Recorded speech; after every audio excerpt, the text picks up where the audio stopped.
Namaskar to all dear FMG doctors, to all parents. This side Dr. Bhupendra Arman Chaurasia, along with Neeraj Chaurasia, IFMS MCI Gurukul Trust. This video is very important for all the FMG's doctors and their families and their parents, because आज के जो video है इसको बिल्कुल miss मत करिएगा। इसमें कैसे आप इस एक इतिहास को बनते हुए देखेंगे इस वीडियो में, वो आपको पता चलेगा। बहुत सारे रिफॉर्म्स, बहुत सारी लड़ाइयां जो कई सालों से हजारों लोगों ने लड़ी है, उसको किस तरीके से आईएफएमएस एमसीआई गुरुकुल ट्रस्ट ने प्रॉपर तरीके से एक डॉक्यूमेंटेशन के साथ और एक एक्सपर्ट टीम के साथ जाके लड़ा, और जो भी रिलीफ हम लोगों ने मांगे काफी हद तक वो मिले। तो मैं आगे नीरज जी से कहूंगा इसको कंटिन्यू करें। नमस्कार ऑल डियर एफएमजीज। ये इंपॉर्टेंट है वीडियो सारे एफएमजीज के लिए, सारे टीचर्स के लिए, फैकल्टी मेंबर्स के लिए और सारे जो भी स्टेक होल्डर्स हैं जो एमबीबीएस अब्रॉड से जुड़े हुए हैं उनके लिए। तो सबसे पहले हम शुरुआत करते हैं, क्योंकि बहुत सारे बच्चों का ये सवाल था कि सर आईएफएमएस एकदम से यहाँ कैसे आया। तो 2020 में जब बहुत सारे बच्चों को प्रोविजनल डिग्री के बेसिस पे एग्जाम देने से रोका गया और चाइना, नेपाल, बांग्लादेश की इंटर्नशिप जो भारत सरकार मानती आ रही थी उसको मानने से मना किया गया, तो उस समय पर आईएफएमएस इन्वॉल्व होता है। आईएफएमएस इसको मुद्दे को उठाता है। डॉक्टर आर के वत्स उस समय सेक्रेटरी होते थे जब एमसीआई से एनएमसी बन रहा था। हम लोगों ने मुद्दा उठाया और तुरंत उसका न्याय की मांग करी, और 30 जुलाई 2020 को 2 नोटिफिकेशन आते हैं। पहला नोटिफिकेशन आता है जो आईएफएमएस के नाम से ही आता है कि IFMS welfare MCI Gurukul trust के रिप्रेजेंटेशन पे हमने प्रोविजनल डिग्री वाले स्टूडेंट्स को अलाउ कर दिया और वो एग्जाम दे सकते हैं। और आज भी इस चीज का फायदा काफी स्टूडेंट्स उठा रहे हैं, और हजारों बच्चे जिनकी इंटर्नशिप भारत सरकार ने मानने से मना कर दिया था, उस इंटर्नशिप को उन्होंने माना। चाइना, नेपाल, बांग्लादेश के साथ साथ फिलीपींस और जॉर्जिया के भी बच्चों ने अपना इंटर्नशिप सर्टिफिकेट दिया, और उनको इंडिया में मुझे लगता है नाना करते करते 15 से 20 हजार बच्चों को इंटर्नशिप का फायदा हुआ आईएफएमएस के उस इनिशिएटिव पे। अब हम बात करते हैं कि उसके बाद क्या हुआ। कंपनसेशन की लड़ाई जो लड़ रही है, ये बहुत अच्छी लड़ाई लड़ी जा रही है, पर ये लड़ाई पहली बार नहीं लड़ी जा रही है। कंपनसेशन की लड़ाई एफएमजी की हिस्ट्री में सबसे पहली बार 2020 में लड़ी गई। जब 2020 में 2020 में कोविड टाइम था, उस समय पर एफएमजी बच्चे जो थे काफी, चूंकि परेशान भी थे, इंडिया में डॉक्टर्स की कमी भी थी। उस समय IFMS welfare MCI Gurukul trust ने सरकार से यह निवेदन किया कि जब आप नीट परसेंटाइल के मार्क्स कम कर सकते हैं जिससे प्राइवेट कॉलेजेस की सीट खाली ना रहे, तो क्यों ना आप एमएफपीपी 30 कर दें, that is make FMG passing percentage 30। आप वन टाइम रिलीफ के तौर पे मतलब जो एफएमजी का पासिंग परसेंटेज है वो 30% कर दीजिए, और ये सारे स्टूडेंट्स 1 साल के लिए जाकर फ्री में रूरल पोस्टिंग करने के लिए रेडी हैं। इससे भारत को 1 लाख से ज्यादा डॉक्टर तुरंत मिल जाएंगे, क्योंकि उस समय पर नर्सेस से काम लिया जा रहा था, आपके फार्मेसी वालों से काम लिया जा रहा था। तो मैंने कहा था जब इनसे काम ले सकते हो तो क्यों ना आप एमबीबीएस जो फॉरेन रिटर्न डॉक्टर्स हैं उनका भी आप यूज करें और उन लोगों को रिलीफ दें, और इसके लिए वो 1 साल फ्री गांव में जाके लोगों की हेल्प करेंगे। ये मुद्दा काफी बड़ा हुआ, इसके लिए एमसीआई ने एक्सेप्ट करके मिनिस्ट्री को रिप्रेजेंटेशन भेजा। 210 से ज्यादा 210 से ज्यादा एमपीज, एमएलए ने इसको सपोर्ट किया। इस मुहिम का इतना बड़ा उस समय पर मुद्दा चला, एजिटेशन चला। इसके बाद में चूंकि हमारी लड़ाई से हम लोगों की मुलाकात भी, हमारी इस मुद्दे को लेकर जब लड़ाई हुई तो लास्ट में एनएमसी ने सिर्फ इस बात को लेके इसको मार्क्स को कम करने से मना कर दिया, एनएमसी और एनबी ने और मिनिस्ट्री ने, कि चूंकि संजीव गुप्ता वर्सेस अदर्स का जो 2004 का केस है उसमें ये लिखा हुआ है कि एक भी ग्रेस मार्क्स नहीं दिए जाते। इस कारण उन्होंने इस प्रपोजल को एट द एंड रिजेक्ट कर दिया। पर हमारी लड़ाई उसके बाद भी नहीं रुकी। हम डॉक्टर हर्षवर्धन से मिले, हमने उनसे भी इस चीज के लिए डिमांड करी।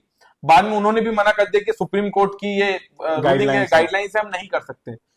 फिर बाद में एक मुहिम भी चली कि मोदी जी से बैर नहीं और हर्षवर्धन जी की खैर नहीं, जिसको भुगतना पड़ा और कुछ टाइम बाद उनको इस्तीफा भी देना पड़ा। पर उस समय पर एक भी मार्क्स का फायदा नहीं मिला। पर हमारी लड़ाई उस समय मार्क्स की तो थी। हमारी मेन लड़ाई ये थी कि एफएमजी जितने ज्यादा से ज्यादा पास हो पाए उसका पासिंग परसेंटेज किस तरीके से बढ़ाया जाए। तो उसके बाद में हम लोगों ने डायरेक्टली एनजी से मीटिंग्स करी, उन लोगों को बोला कि भाई आप जो पेपर का लेवल दे रहे हैं, डॉक्टर परविंदर लाल एग्जीक्यूटिव डायरेक्टर होते थे। उसके बाद अगर आप देखेंगे तो कंसेक्यूटिवली आपको 3 से 4 बार 25 से 30% का रिजल्ट आया। पर इसी के साथ साथ हमारे जो एक और टीम मेंबर हैं डॉक्टर यति पाटिल, वो मुंबई में बॉम्बे हाई कोर्ट में लीगल लड़ाई लड़ रहे थे।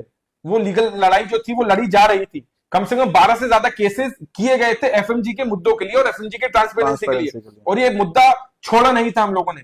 पिछले साल जब ये 2025 से पहले भी 2024 में ये लेटर लिखा गया था, उस समय लोकसभा में भी आपकी लड़ाई कंटिन्यूसली जाधव जी को, श्री प्रताप राव जाधव जी को लेटर लिखा गया था यही सब मुद्दों के लिए कि बच्चों की आंसर कीज दी जाए और उसके बाद में उसको रिलैक्सेशन बच्चों को दिया जाए। इसके बाद में लगातार संसद में आप लोगों को सवाल उठते रहे। ये सारे लेटर्स में डाल दूंगा, आप देखिएगा, ये सारे सवाल हम लोगों ने उठवाए हैं। संसद में सवाल उठते रहे, लोकसभा में ये, उसके बाद में ये उठा, ये सारे थे कि भाई एफएमजी में जो ट्रांसपेरेंसी नहीं है बच्चों की वो क्यों नहीं है, ये सारे सवाल उठाए गए। इन सारे सवालों के बाद में माननीय हमारे हेल्थ मिनिस्टर जगत प्रकाश नड्डा जी ने 17 अप्रैल 2025 को फाइनल रिप्लाई दिया डॉक्टर शोभा मैम को कि please refer to your letter dated 18/12/2004 regarding request for publishing correct answers of the foreign medical graduate from 2004 to 2024। हम लोग लड़ाई लड़ रहे थे पूरे 20 साल की कि 2004 से जब ये चालू हुआ था, 4 से लेकर 24 तक बच्चों की आंसर की क्यों नहीं दी गई, बच्चों को क्यों न्याय से वंचित रखा गया। उसके बाद में उनका जो आंसर आया वो ये था कि I have had the matter examined in consultation with NB and would like to inform you that the FMG is a proprietary examination and its content is classified as confidential and restricted. Accordingly, the policy decision of NBMS to withhold the question papers and answer keys of the FMG has been upheld by the Honorable High Court of Delhi. तो जो माननीय high court Delhi का एक decision है उसके हिसाब से ये लोग आंसर की और क्वेश्चन नहीं दिखा सकते, ना आप रिवैल्यूएशन के लिए जा सकते हैं ना रीटोटलिंग के जा सकते हैं। ये लड़ाई हम लोग लड़ते रहे लास्ट ईयर तक। चूंकि इस बार ये मुद्दा हुआ, वीडियो बेस्ड क्वेश्चन पूछे गए, बच्चे परेशान थे। 3 तारीख को डॉक्टर आशीष, डॉक्टर आजम, डॉक्टर जसवंत की टीम हमें इनवाइट करती है कि भैया आइए, आप लोगों ने उस समय भी लड़ाई लड़ी थी, मिलकर हम लोग लड़ते हैं। हमारी टीम वहां पहुंचती है, लड़ाई लड़ने के लिए हम लोग तैयार थे। उस दिन जो हुआ सारे वीडियोस पे अवेलेबल है कि आईएफएमएस की टीम ने और सारे एफएमजीज ने मिलकर क्या किया। हमारी एक टीम ऑलरेडी हमारे जाने से पहले रिप्रेजेंटेशन के लिए जा चुकी थी, तो चूंकि उनके जो मैंने मुद्दे पढ़े वो वही मुद्दे थे कि मुझे परेशानी है, मुझे दिक्कत है, पर उसमें कहीं पर भी सॉल्यूशन नहीं थे। इसी कारण 5 तारीख को हम लोगों ने 5 अगस्त को हम लोगों ने स्पेशली एनबी से मीटिंग का टाइम रखा आईएफएमएस ने, जिसमें डॉक्टर जसवंत भी लेके गए, डॉक्टर आजम भी थे, डॉक्टर आशीष नहीं थे, तो वो नहीं जा पाए। चूंकि जब हम 5 तारीख को जाते हैं, हमारा सबसे पहला मुद्दा जो था ये कि इन बच्चों के साथ अन्याय किया हुआ है, अन्याय हुआ है। चूंकि कुछ वीडियो बेस्ड क्वेश्चन थे, इसलिए इनको कंपनसेट किया जाए, क्योंकि कहीं ना कहीं बच्चों को एक दिमाग में है कि हमें बिना बताए क्वेश्चन दिए गए। उसी के साथ साथ हम लोगों ने उनको 4 पर्सपेक्टिव, 4 सुधार, 4 रिफॉर्म्स के पॉइंट्स दिए। जो रिफॉर्म्स के पॉइंट सबसे पहले थे कि भैया आप संजय गुप्ता वर्सेस अदर्स में जब बोला गया था कि ये एग्जामिनेशन एमबीबीएस लेवल का एग्जिट एग्जाम होना चाहिए, तो उसको एमबीबीएस लेवल का एग्जिट एग्जाम लेवल क्यों नहीं लिया जा रहा है, तो इसको तुरंत आने वाले एग्जाम से इसको एमबीबीएस एग्जिट लेवल का एग्जाम लिया जाए। दूसरा पॉइंट, सबसे इंपॉर्टेंट पॉइंट, हमारा बच्चा जब एफएमजी एग्जाम देता है उसके बाद वो 6 महीने वेट क्यों करे, क्यों ना आप साल में 3 बार एग्जाम लें। 3 बार एग्जाम लेने से बच्चे को कम से कम 3 बार अटेम्प्ट मिलेगा, ज्यादा से ज्यादा बच्चे पास हो पाएंगे। तीसरी चीज, तुरंत बच्चों को प्रोविजनल आंसर, प्रोविजनल उनका रिजल्ट दिया जाए। हमारे बच्चों के दिमाग में हमेशा से चीज रहती है, हमेशा से पॉइंट रहता है कि मेरे एग्जाम में 175 आ रहे थे, 185 आ रहे थे, पर फाइनल रिजल्ट में मेरे 135, 145 आए। तो ये क्यों हो रहा है? तो अगर हम बच्चों को तुरंत आप प्रोविजनल आंसर दे पाएंगे तो वो बच्चा कहीं ना कहीं सेटिस्फाइड रहेगा, उसको पता रहेगा कि उससे गलती कहां हो रही है, प्रोविजनल रिजल्ट। साथ ही साथ उनको इस तरीका का कुछ प्रोविजन दिया जाए जिससे वो अपने आंसर्स, प्राइवेट उनने क्या क्वेश्चन था और क्या आंसर मार्क किया और क्या राइट आंसर था, वो भी दिखाया जाए। साथ ही साथ जो सेंटर्स पे अनियमितताएं होती हैं, जो सेंटर्स पे प्रॉब्लम होती है, उसके लिए बच्चों को कंपनसेट किया जाए और आने वाले टाइम में उसको रिलीफ भी दिया जाए। इस सेंटर वाले एग्जाम फीस कम की जाए। जो आपके पॉइंट्स हैं, जो बच्चों के साथ में बायोमेट्रिक के लिए टाइम होता है, इसको एक्स्ट्रा बढ़ाया जाए। ये सारे पॉइंट हमने उठाए। ये सारी पॉइंट उठाने के बाद में चूंकि हम 18 तारीख को मीटिंग में गए, 18 तारीख को मीटिंग पे जाने के बाद भी डॉक्टर आशीष, डॉक्टर जसवंत मौजूद थे, 2 और स्टूडेंट्स वहां थे, साथ में डॉक्टर भूपेंद्र अरमान चौरसिया और मैं मौजूद थे। हम लोग की वहां लड़ाई हुई। उन्होंने बोला कि हमने आपके सारे पर्सपेक्टिव उठा लिए हैं, जो भी चीजें आपने आगे के लिए रिफॉर्म्स आईएफएमएस ने दिया थे, सारे रिफॉर्म्स, वो रिफॉर्म्स उन्होंने एक्सेप्ट कर लिए, पर वो लोग कंपनसेशन के लिए एग्री नहीं थे। मैं आपको एक सच्चाई बताना चाहता हूं दोस्तों, आप लोगों को अगर कोई गुमराह कर रहा है कि एनबी ने कुछ भी कमिटमेंट किया था, तो एनबी ने कभी कमिटमेंट नहीं किया। 1 मार्क्स को लेकर भी एनबी ने कमिटमेंट 18 तारीख से पहले नहीं किया था। चूंकि 18 अगस्त के बाद में जब हम पहुंचते हैं, उन्हें 24 घंटे का हमसे टाइम मांगा था। 19 अगस्त को हम लोग 2 बजे से उनके गेट पे जाके बैठ गए, क्योंकि हमें हमारे बच्चों के लिए न्याय चाहिए था। 2 बजे से, क्योंकि वहां पर पीजी का एग्जाम है तो हाई लेवल मीटिंग्स चल रही थी। हमें शाम का लगभग 7:50 के आसपास टाइम मिलता है 5 मिनट का मिलने के लिए उनसे। उसमें भी जब बात होती है, यही बात हुई कि सर जो आपने पॉइंट बोला था, जो आपने एक्सेप्ट किया था, क्या फाइनल डिसीजन है आपका और आप इसको कब पब्लिक करेंगे? तो उन्होंने बोला था कि ऑलरेडी हमने इसको अप्रूवल के लिए भेज दिया है, सिग्नेचर्स के लिए भेज दिया है, जैसे ही आता है हम 20 तारीख तक आपको या तो रात को या 20 तारीख को अपलोड कर देंगे।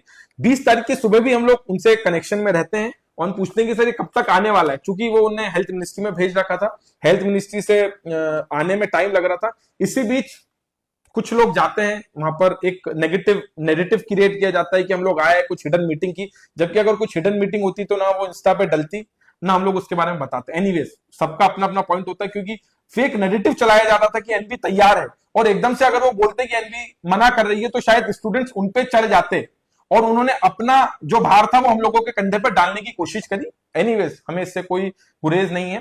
उसके बाद भी चूंकि बात चली, कुछ लोगों ने आए, कुछ पॉजिटिव नेगेटिव भी चला, स्टूडेंट्स हैं, थोड़ा सा एक फ्रस्ट्रेशन रहता है, तो उस चीज को ना हम माइंड करते हैं ना फैकल्टीज माइंड करते हैं। बहुत सारी फैकल्टीज सारे बच्चों के लिए सब मिलके लड़ाई कर ही रहे हैं, और ये वाला जो मुद्दा भी है, उसके बाद हम लोगों ने जब 20 तारीख को हमारे पास में रात को ये लेटर आता है, ऑफिशियल रिप्लाई, जिसमें उन्होंने हमारी 4 मेन डिमांड मान ली थी। 5वीं डिमांड के लिए उन्होंने वही संजय गुप्ता वर्सेस अदर्स का हमें मुद्दा दिया था। तो हम लोग 21 तारीख को कुछ ऑफिशियल से मिलते हैं और उनके निर्देश पे या उनके गाइडलाइंस पे हम एक और लेटर एनबीए को लिखते हैं, जिसमें हम लोगों ने सिर्फ 2 पॉइंट रखे थे कि सबसे पहले तो reconsideration of the compensation marks for all the students, जो सारे स्टूडेंट्स हैं उनको जो रिकंसिडर किया जाए कंपनसेशन मार्क्स के लिए। और दूसरा सबसे इंपॉर्टेंट पॉइंट, जो जो वादे, जो जो हमारे पॉइंट्स रिफॉर्म्स हमने मांगे हैं, वो रिफॉर्म्स को तुरंत इंप्लीमेंट किया जाए।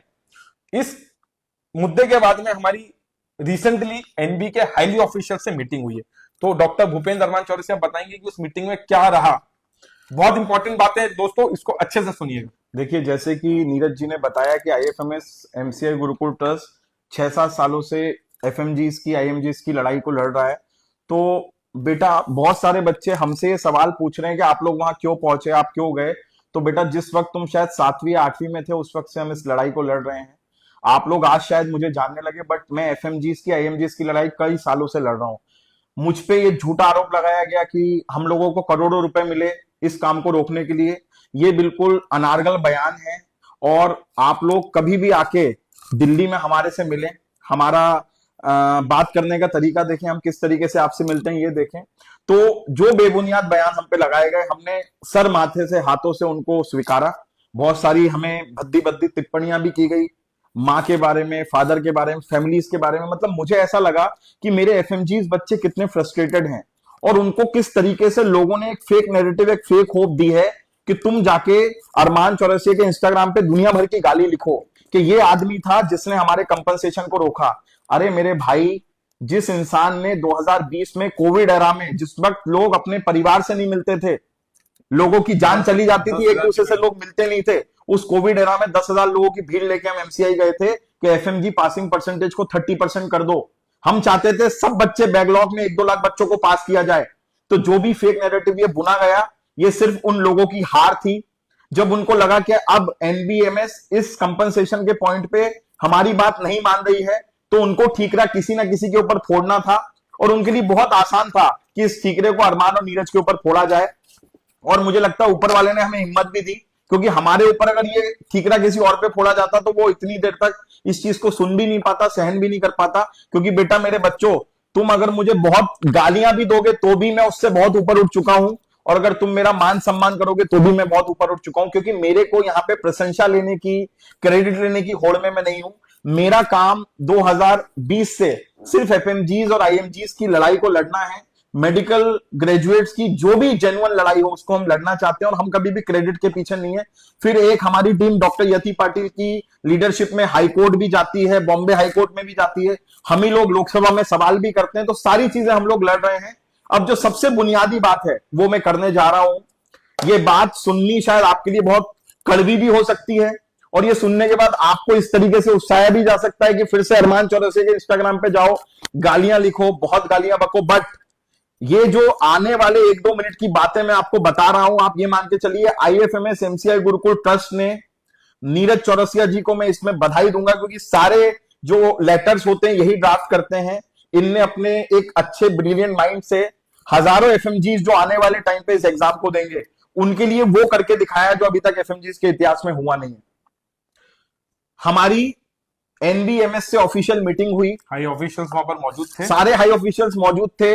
उसमें डॉक्टर मीनू वाजपेयी सर भी थे जो वाइस प्रेसिडेंट हैं, और विनय गुप्ता सर थे, ओएसडी सर थे, और प्रेसिडेंट साहब, सारे ऑफिशियल्स। मतलब we are meeting with the top most lobby जो इस एग्जाम को प्रेसिडेंट सर के अनुमति से ही ये मीटिंग जो है वो की गई थी।